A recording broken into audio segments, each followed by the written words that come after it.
ఈరోజు పాలకూర రైస్ చేస్తున్నామండి. ఒక కట్టని మిక్సీలో పట్టుకోవాలి, పాలకూరని పేస్ట్ చేసుకోవాలి. అలానే ఒక గ్లాస్ రైస్, అల్లం వెల్లుల్లి పేస్ట్, కొత్తిమీర, పుదీనా, పచ్చిమిరపకాయలు, బిర్యానీ దినుసులు.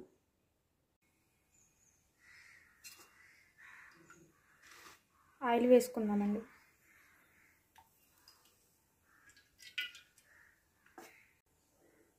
పల్వా దినుసులు వేసుకోవాలి.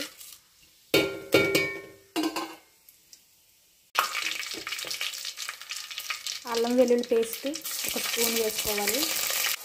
కొంచెం కొత్తిమీర వేసుకోవాలి. పచ్చిమిర్చి 2 వేసుకోవాలి. పుదీనా కూడా కొంచెం వేసుకోవాలి.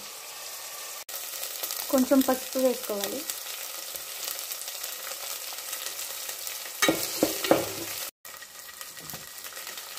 ఈ పేస్ట్ని దీంట్లో వేసేసుకోవాలి.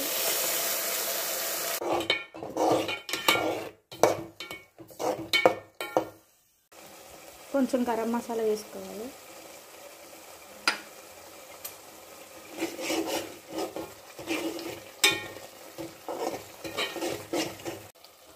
నూనె మొత్తం పైకి తేలిపోయింది. ఇప్పుడు వాటర్ పోసుకోవాలి. 1 గ్లాసు బియ్యానికి 2 గ్లాసులు వాటర్ పోసుకోవాలి.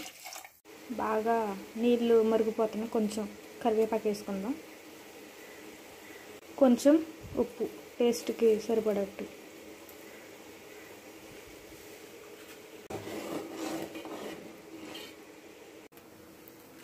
ఇప్పుడు నానబెట్టుకున్న రైస్ను వేసేసుకుందాం.